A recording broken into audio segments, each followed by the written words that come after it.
go. Now we're gaming.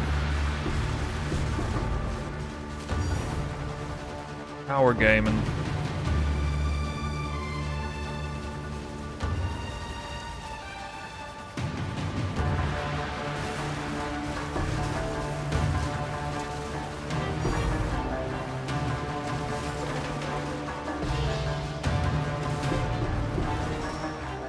Let's get to it. Once again, here we are. What's up, guys? Snoo here. I'm back again. We're going to do some more high-end super juice farming.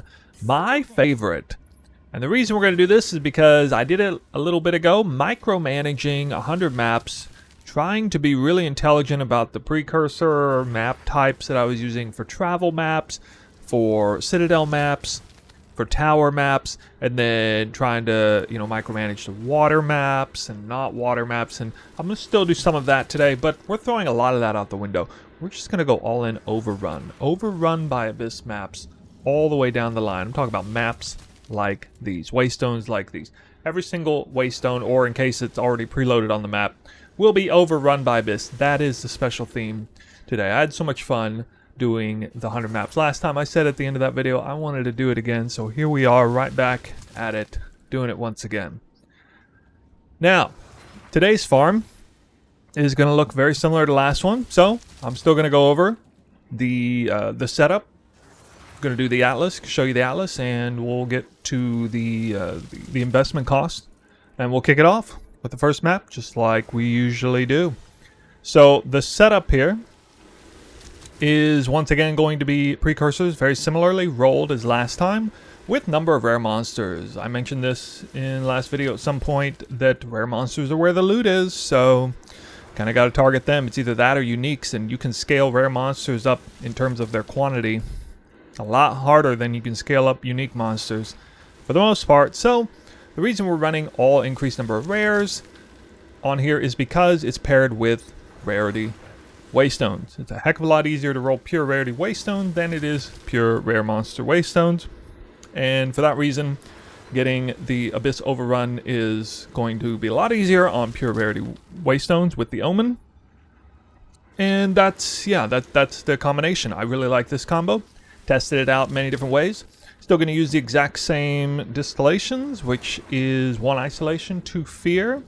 I like that combo because for one thing, I'm afraid it's not getting credit for that 111% chance to spawn an additional modifier on rare that fear opens up on the map with. I think that extra 11% might be wasted. So that's the precursors. Oh yeah, chance to spawn 3 additional breaches. The best chance to spawn an additional breach is good too.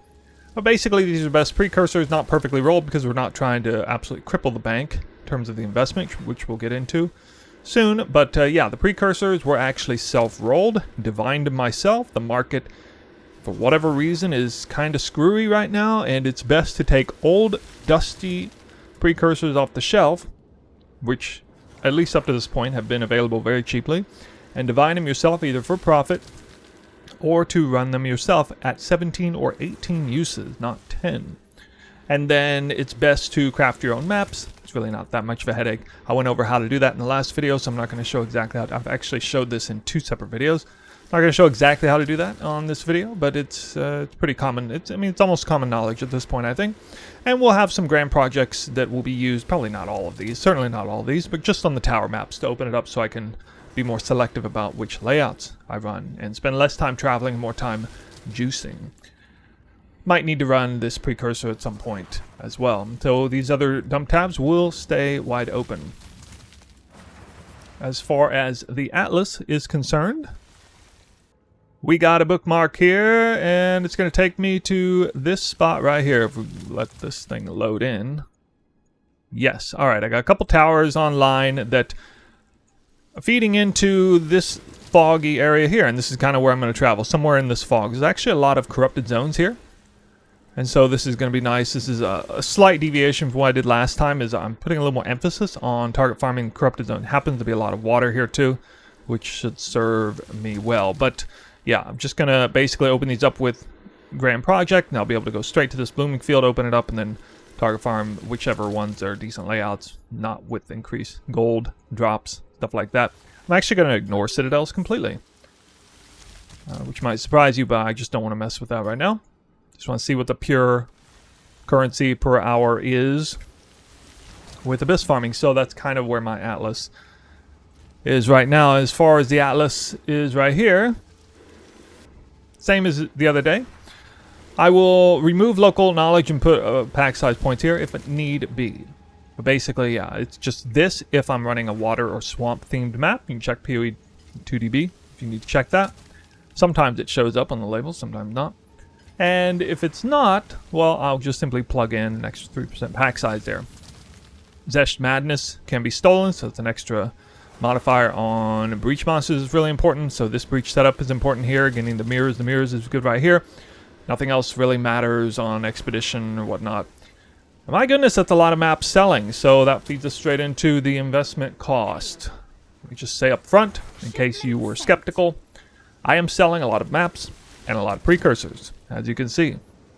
I am crafting both of these effectively for myself and for profit for ones that I don't need. They're being sold for profit at the same time. What maps are being put here? Well, not overran maps. Maps with natural monsters have an additional modifier or plus abyssal pits. Maybe percent increased monsters. Essentially half the maps that I craft, I either sell or I use. It's important to kind of cut corners where you can, if you can, because, you know, the margins can be a little bit thin, especially with a lot of RNG in play. So maps, that's kind of the investment cost in maps. It's effectively about 1 divine to craft an overran map approximately. On average, it looks like it's actually about 12%. I said 10% last time. I think it's actually about 12%. Start asking around a little bit more on that and checking for myself. So yeah, to see 3 options on the desecration, you have roughly a 12% chance to see overran. So 1 in 8 or 9 maps should see it on average. And if you did nothing but delete all the ones that failed and just kept overran maps, it would cost you roughly 1 divine per waystone to craft. It's only costing me about half a divine per waystone to craft because I'm selling the ones that don't hit, but hit something else good. Divining precursors, these were available for dirt cheap for the longest time. They cost a little bit now to buy baseline, and I'm divining these for profit. Again, you can see the profit here. It's a little hard to explain in short fashion exactly how much profit I'm making on that. But, you know, perfect ones that are divine perfectly, I've sold as high as 18 divines per piece. I'll sell them as low as, 1 divine per piece. Basically, somewhere in the top 40 to 50 percentile roll range is sellable. Anything that I roll in the top 5 to 10% roll range, I sell, because it's better to just sell that than run it, since I'm not doing like group play crazy stuff. Anything in like the 10 to 30% roll range, I use, or I keep it. And so that's why, every single one of these precursors is not perfectly rolled, but pretty well rolled, right? And it's costing me effectively about 3 divines per precursor in so doing that, when you start like weighing in the return profits and how much it costs for 17 or 18 uses. That is a much better rate than what you see on trade, because if you try to go out and buy ones that had these rolls right now for 10 uses, you would actually pay probably about 3 or maybe 4 divines. That is the investment cost on the precursors. That puts it a little over half a divine per map on average. I think I registered around 55 divines in total. So we got about 50 divines in total for the Waystones, about 55 divines in total for the precursors, and then the distillation didn't include those yet. Got about 25 divines in those as well. So 1 isolation and 2 fears cost a fair bit of currency as well. Nothing too crazy. All totaling out to around 125 divines. So 130 divines. So 1.3 divines per map invested for pure overran maps. Last time it was 1 divine invested per map, but I only ran like 75 or 80 overran maps, so that makes sense here. And yeah, that's the total investment cost. So I know some people are a little skeptical, maybe have questions about how that's done. That's why I spent a little extra time explaining how I am, reselling a lot and essentially crafting both the Waystones and the precursors, either for myself or for profit. Alright, Bluff's not particularly a great map to run Breach on, but I'm gonna do it anyway. I'm pretty sure I clicked that.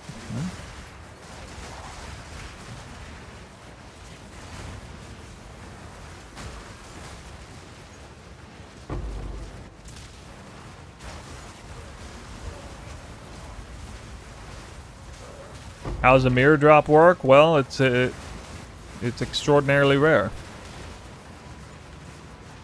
We have some numbers to go off by in PoE1, and so kind of estimating those drop rates to be similar. We can't use Sacred Orb ratio drops, but we kind of look at Divine Orb ratios.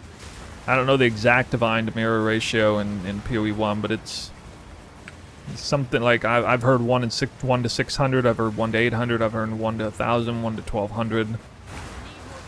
I can't imagine it's much worse than 1 to 1,000. We do know pretty well that locks are about 4 times more common than mirrors in PoE1. It's probably the case in PoE2 as well.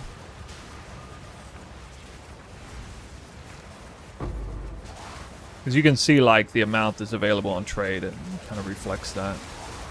Actually, locks would be probably used more than mirrors too in this game, so yeah.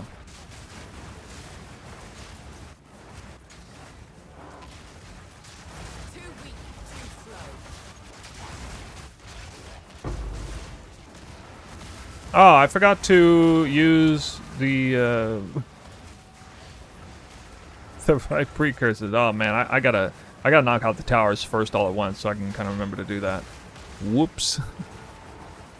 Okay, yeah, I'm supposed to use Grand Project to clear out everything. It's actually really important that I do that, and I didn't do that on the very first map. That's a little bit of a problem. Not sure if I have another tower nearby to kind of help make up for that. I might not. Oh dear, I did, but I don't, so yeah, that's a little bit of a problem. I do have this one, though. I can do...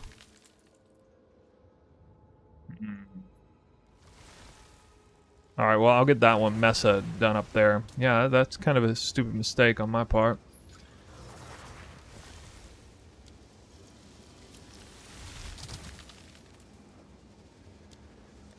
Anyway, first map's done. We'll see some highlights. I don't know how good they'll be yet, but you'll see them like you always do. So 4 Chaos Orb, not the greatest first map start, but didn't really expect anything too great on a tower map. I might league start the same thing I did last time. I might try to make a Poison Tornado Shot league starter, Warden. I might do Burning Arrow or Elementalist of some kind, actually. Golemancer, and kind of bring back my original, or not my build, but the original build I started when I started playing the game. Hey! Wow, that's deja vu. Last time I was on a bluff early on in the session, dropped that jewel too. I'm not target farming that jewel, by the way. Just let it happen naturally. I'm basically all in juice drops, not going for that, but I think it's dropped in value recently anyway.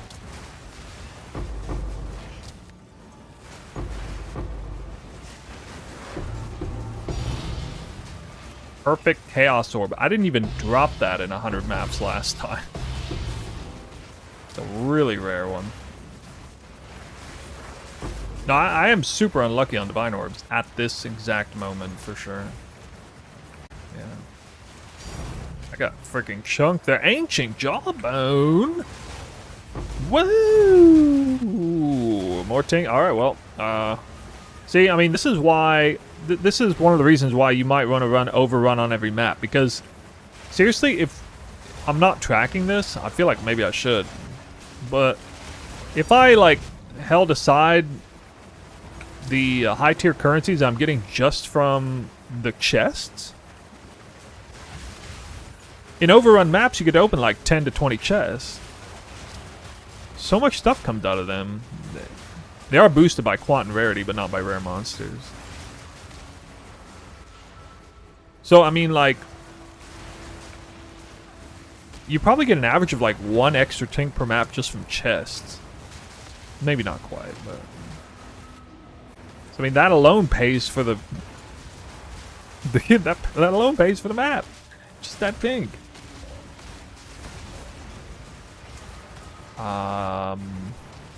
Hey, unset ring, 50 div, nice. Must have been a bad one. Perfect Exalt. Hey. Must have been one of my failure crafts. I wonder what it was. Definitely didn't hit right on that to sell for 50 div.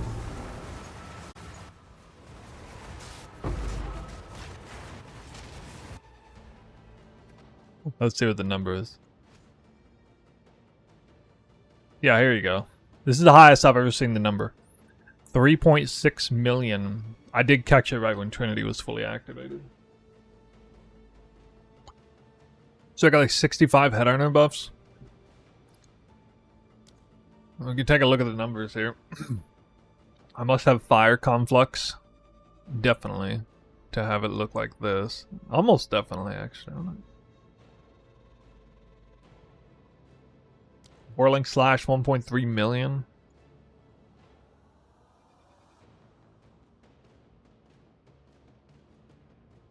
It looks like fire is short, because fire should be higher than this. Which must mean I stole cold and lightning.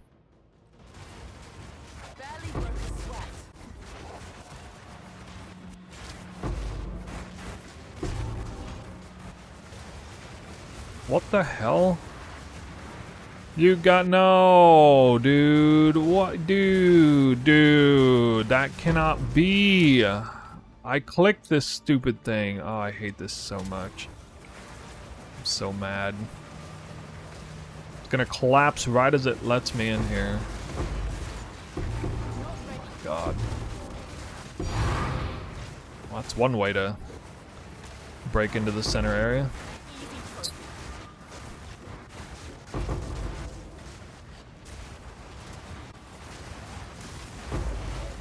That almost cost me so many mobs. I'm res cap. Barely. Whoa, double drop off of here. That's gotta be Omen of Light. Yeah, the double drop. That happens all the time. I knew that was an Omen of Light. You just tell by the way it drops. Oh, that's not. Hey, wait, my drops were supposed to be bad on this map because I forgot to swap the biome. I got the wrong biome on. Lucky. Lucky. Really? Crazy. Alright, well, that's weird. Reverse psychology working on me, I guess.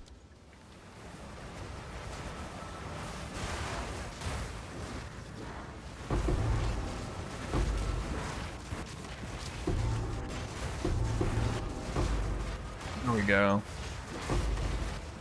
Now we're gaming. Now we're gaming.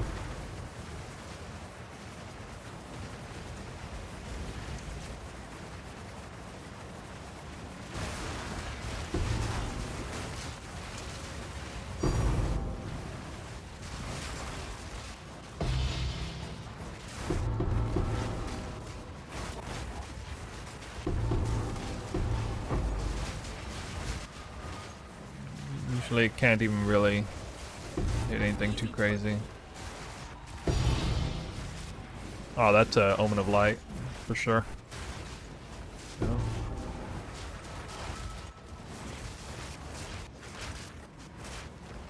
There we go.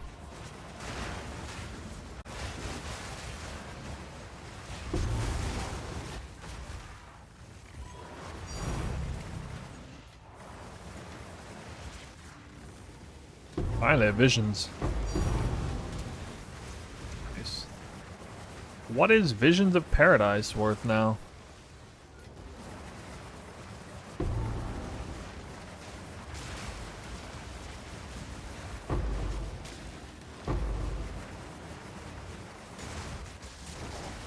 Dude, I dropped a lot on this map.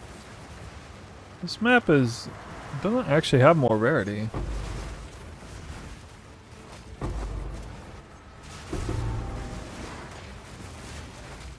Oh, it doesn't connect? Damn. That's rough.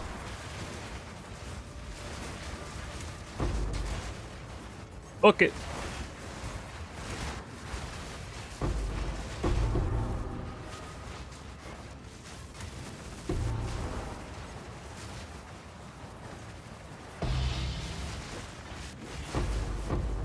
Why you need a super fast build.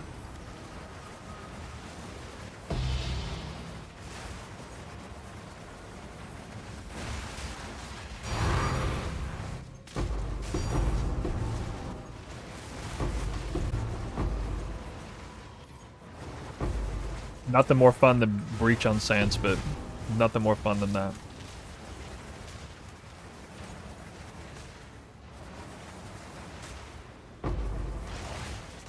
Kind of glad I only had one Breach there. Diala's Desire. Whoa! A real drop? Hey! That's one of those jackpot drops that aren't expected. Actually dropped in 100 maps of psyched out juicing. Finally got a real one. That's actually a real jackpot. The last I knew that was a few dozen divines. I don't know what it's worth now.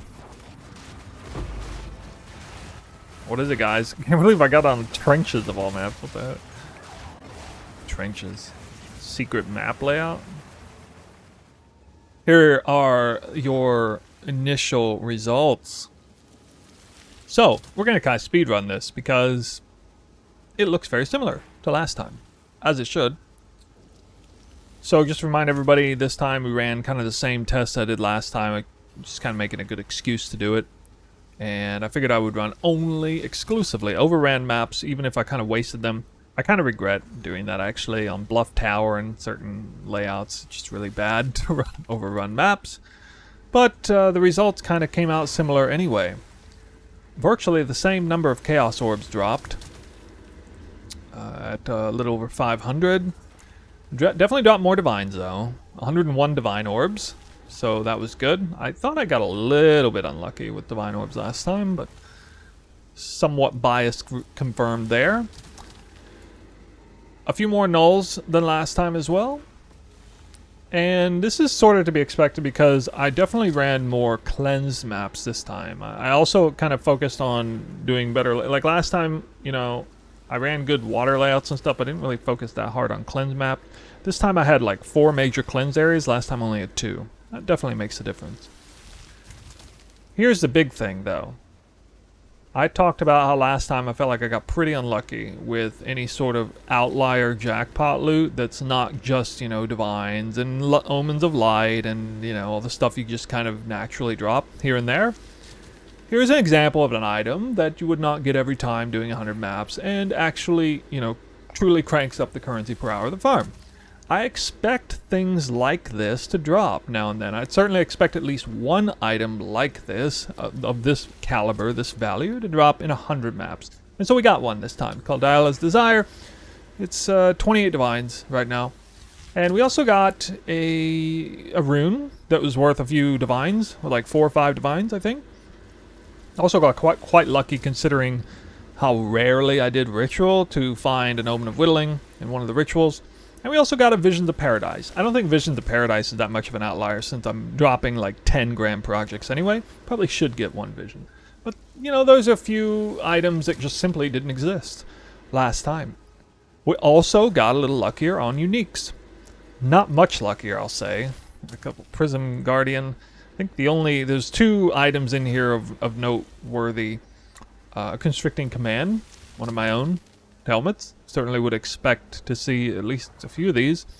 A Guiding Palm, which is definitely worth at least a divine, which we'll look at in a minute. And not 1 but 3 Hearts of the Well. So we did a lot better on somewhat unexpected jackpot loot. Certainly expect a few things to happen. I collected fewer bases. I just didn't quite worry as much about that. I don't know how I got so many heavy belts, though. I got quite an interesting starter gold amulet here. These body armors all have some serious potential to become a decent item in the end. So there you go. That's the initial result. A lot of precursors I haven't looked at. I'll count all of them worth 1 chaos like I did last time. We'll kind of be relatively conservative on liquidating. Should come out better than last time, mainly on account of not getting unlucky with any sort of jackpot loot. No mirror, no lock still. And now it's time to give you the numbers, the actual results. Well, as you can see, we got a lot of numbers here.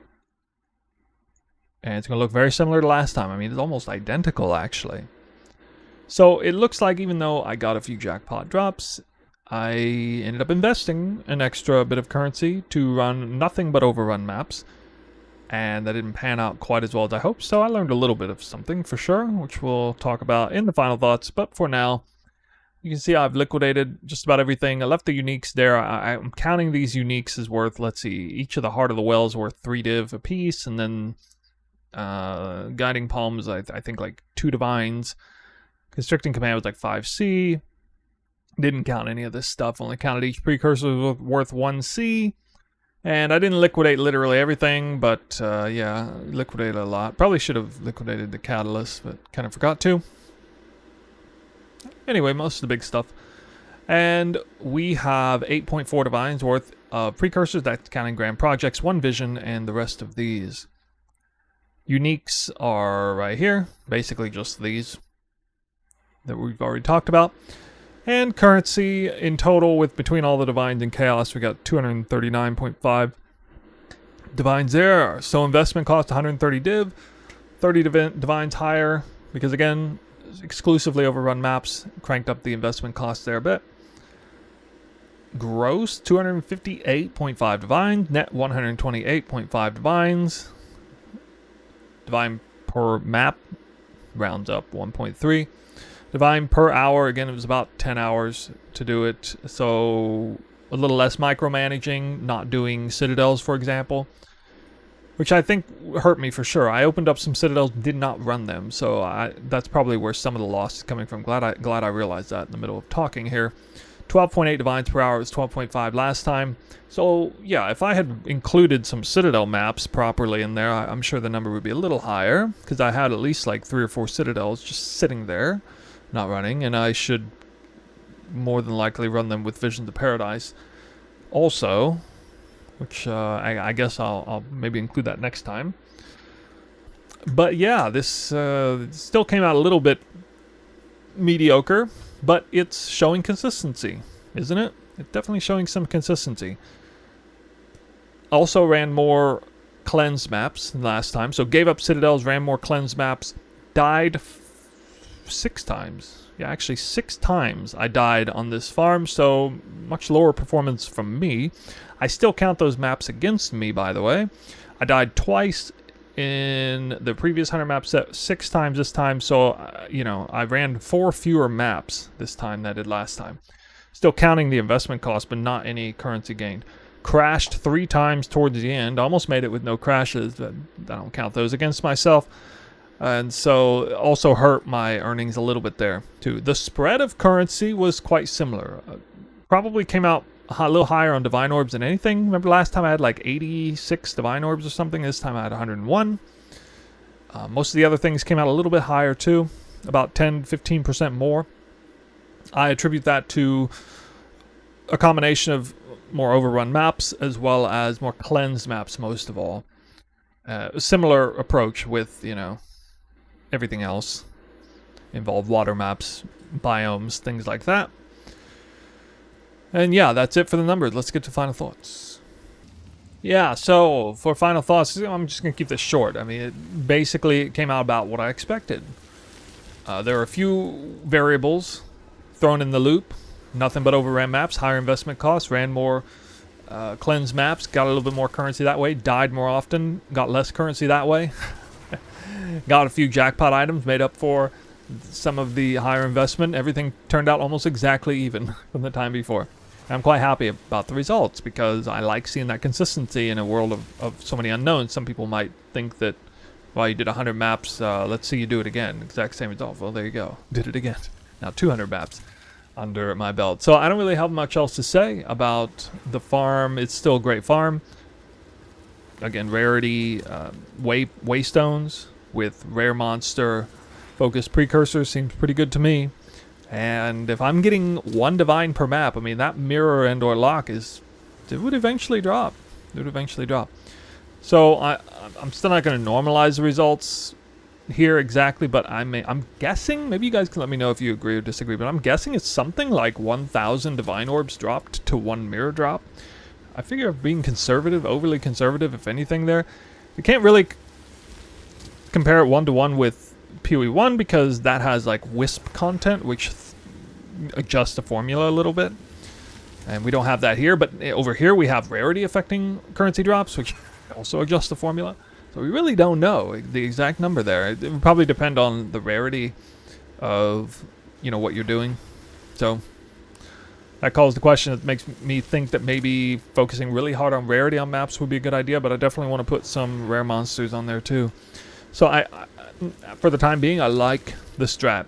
There is one thing, though, in conclusion, one thing I would like to test next time is 100 maps of a 150% Delirious. What is that? That is triple isolation. So if we put 3 isolations on 1 Waystone, we no longer get any rare monsters have additional chance to have a modifier, a chance to have an additional modifier. Instead, we get 150% Delirious instead of 94.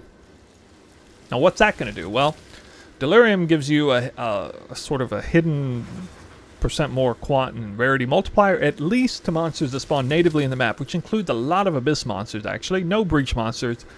Some of the Abyss monsters after the fact clearing out the ground, that wouldn't be included, but maybe Delirium works differently in this game than the other game too, and I've done a little bit of testing. I've ran like 20, 30, 40 of these maps, and honestly it seemed fairly similar results, which, I mean, I guess it's not that exciting, but I don't really know. And now I have a super solid data set on especially like Chaos Orb count, as well as Divine Orb count and Null count and stuff. So if I do the same farm again, doing it the same way basically, with 150% deli, and the results come out even moderately different, that's going to speak a lot of volume to the strat. And there's some speculation that Delirium, maxed out Delirium, might actually be better, stronger. It definitely makes the maps harder, but I got a character that can do it pretty well. Anyway, guys, let me know if you're looking forward to maxed out Delirium. It would be the hardest mapping content in the game, if I'm not mistaken. Overrun, Abyss, Breach maps with 150% deli. It doesn't get any crazier than that, except for the, I guess, the Union of Souls boss stuff, which I'm not doing. Anyway, guys, that's it. We're gonna get that mirror lock, at least a lock, before the end of the PoE2 journey. I know PoE1's coming around the corner a bit. I'm still locked into PoE2 for now. But yeah, you can definitely expect another 100 maps of 150% deli coming from me, and I'm very much looking forward to it. We might kick it off as early as tomorrow. So I'll see you on stream. Thank you for watching. See you next time.